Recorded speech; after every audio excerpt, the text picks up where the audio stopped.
فلسطینیوں کو مار مار کے پیچھے دھکیل کے اب فلسطینیوں کے پاس 5-6% سے زیادہ کا علاقہ نہیں ہے اور سارا علاقہ انہوں نے ہتھیا لیا. اچھا اب وہ ایک لمبی کہانی ہے کہ کچھ زمینیں انہوں نے خریدی اور کچھ پہ زبردستی قبضہ کر لیا اور کہا کہ ہم یہاں رہتے تھے. کب رہتے تھے؟ 3 صدی میں. صدیوں سے پھر اس کے بعد غائب تھے. اب یہ صدیاں آپ کاؤنٹ کر لیجئے. اچھا یہ تو تھا کہ ایسے اسرائیل وجود میں آیا. اب کیا آج کرنٹ کرائسس کیا ہے یہ ذرا دیکھیے. وہ یہ ہے، دیکھیے جب تک آپ کو کرائسس کا نہیں پتا ہوگا تو پھر آپ کسی سے کیسے بات کریں گے اور یا کیا حل پیش کر سکتے ہیں. دیکھیے کرنٹ کرائسس جو وہ یہ ہے کہ اسرائیل نے یروشلم کو جو ہے، جو ہمارے لیے بھی بہت مقدس ہے بلکہ بہت زیادہ مقدس ہے، جہاں پہ بیت المقدس ہے، اس کو اپنا کیپٹل بنایا. اور ٹرمپ صاحب نے، امریکی صدر ٹرمپ نے اس کو خوب سپورٹ کیا اور ہم نے سب سے پہلے وہاں پہ اپنی ایمبیسی منتقل کی. اچھا اب یہ اس کا ایسٹ یروشلم کا علاقہ جو ایک کیا نام تھا، صلاح الدین ایوبی کے ایک جرہ تھے، شیخ تھے، شیخ جرہ، ان کے نام سے ایک علاقہ ہے ایسٹ یروشلم میں جہاں پہ بہت کثیر تعداد میں فلسطینی مسلمان رہتے ہیں. اب اسرائیل وہ علاقہ بھی ان سے چھیننا چاہتا ہے، شیخ جرہ کا علاقہ. یہ ان کے طبیب تھے صلاح الدین ایوبی کے، ان کے نام پہ ہے یہ علاقہ. صدیاں ہو گئی، ٹھیک ہے. اچھا اس علاقے سے یہ مسلمانوں کو بے دخل کرنا چاہتے ہیں. اس کے لیے انہوں نے کیا طریقہ کار اختیار کیا؟ دیکھیے انہوں نے 27ویں کی شب جب مسلمان عبادت میں مصروف تھے، انہوں نے مسجد میں گھس کے ظلم و ستم کیا اور پھر اس کو آہستہ آہستہ ڈیولپ کیا وار کی طرف. اور ان کو پتا ہے کہ جب یہ اس کو وار کی طرح ڈیولپ کریں گے تو پھر ان کو یہ رائٹ اختیار مل جائے گا کہ یہ اپنی فوجیں لے کے گھسیں گے اور سب کو وہاں سے بے دخل کر دیں گے. یہ ایگزیکٹلی انہوں نے یہ کیا. ان کو یہ نہیں پتا تھا کہ اس میں بیچ میں ایسا مقام بھی آئے گا کہ چند راکٹ گرنے سے ان کے وہاں اتنے بڑے پیمانے پر جو ہے وہ ڈپریشن ہوگا اور جو ہے حالات خراب ہوں گے. اچھا دیکھیے OIC پہ تو میں بعد میں آتا ہوں. خواتین حضرات آج جو دور ہے، میں نے پچھلے ویک بھی اپنی ویڈیو میں آپ سے کہا تھا، آج کی جنگ جو ہے نا وہ نعروں سے دعاؤں سے نہیں جیت سکتے آپ. بچپن سے میں دعا مانگ رہا ہوں فلسطین اور کشمیر آزاد ہو جائے، میں بوڑھا ہو گیا، دعا قبول نہیں. اگر دعاؤں سے جنگیں جیتی جاتی ہیں اور آزادیاں ملتی تو آپ صلی اللہ علیہ وسلم دعا مانگتے تھے، ان سے زیادہ اچھی کس کی دعا ہو سکتی تھی. یہ مسلمان مسلسل دھوکہ دے رہے ہیں 70 سال سے. اگر ہم اپنی اکانومی اچھی کرتے، اپنے آپ کو تعلیم میں آگے لاتے تو آج یہ حالات نہیں ہوتے. پچھلی ویڈیو میں نے ڈیٹیل سے یہ ڈسکس کیا تھا. دیکھیے آج کی جو جنگ ہے اس میں ہتھیار سے بھی پہلے جو ہے پرسپشن، پروپیگنڈا، یہ پہلے آتا ہے. اچھا اسرائیل نے کیا کیا ہے کہ ایک تو وہ آپ سے ایجوکیشن میں آگے، بزنس میں آگے اور پروپیگیشن میں بہت آگے. انہوں نے آپ کے ذہنوں، مسلمانوں کے ذہن میں یہ بات بٹھا دی ہے کہ وہی سب کچھ ہیں. وہ ان کے پیٹ میں جا کے گھس کے بیٹھ کے اتنی چھوٹی سی جگہ پہ ذہنوں کو انہوں نے جکڑ لیا ہے اور ان کے ذہن میں یہ پیغام پہنچا دیا ہے کہ ہم جو ہے سب سے زیادہ مضبوط ہیں اور ہم تمہیں ماریں گے تو کوئی ہمیں نہیں گرا سکتا. جبکہ ابھی وہ چھوٹے سے وہ راکٹ گرے ہیں تو ان کا حشر دیکھ لیجئے کیا ہوا. دیکھیے آپ اس پکچر کو ذرا غور سے دیکھیے. یہ گھوڑا ہے جو ایک لکڑی کے ساتھ بندھا ہوا ہے. اگر اس گھوڑے کو یہ احساس ہو جائے کہ یہ لکڑی کو اتنی طاقتور نہیں ہے گھوڑے کے آگے، وہ ایک جھٹکا دے تو یہ گر جائے گی لکڑی اور وہ آزاد ہو سکتا ہے. لیکن وہ ذہنی طور سے اس کو یہ ایسے کر دیا گیا ہے کہ تم بندھ چکے ہو، تم بندھے ہوئے ہو.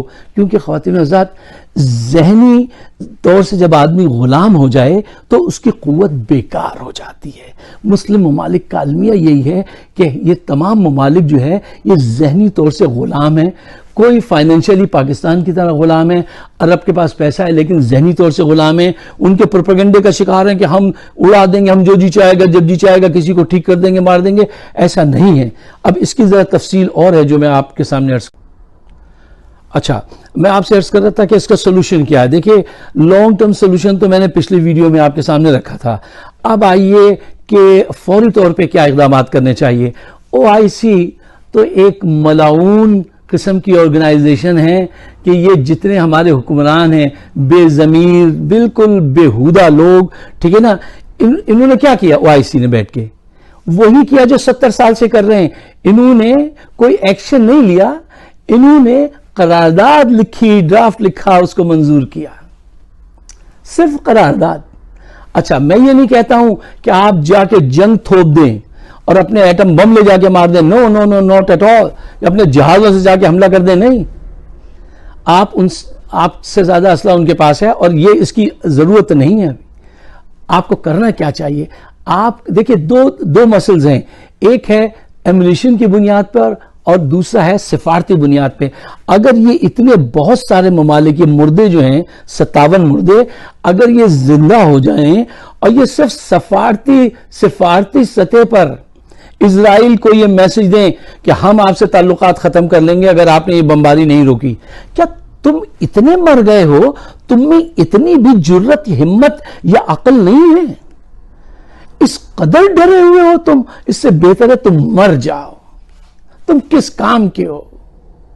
کیا منہ دکھاؤ گے آخرت میں؟ آخرت کا تو تم کو فکر نہیں ہے, تم کو سب کو فکر ہے اپنے اقتدار کی. مسلم امہ کے جتنے ممالک ہیں, جتنے ڈیموگوگز ہیں, ان کو فکر صرف اپنے اقتدار کی کہ وہ قائم رہے. ارے 2 دن کی زندگی ہے, وہ کب تک قائم رہے گی؟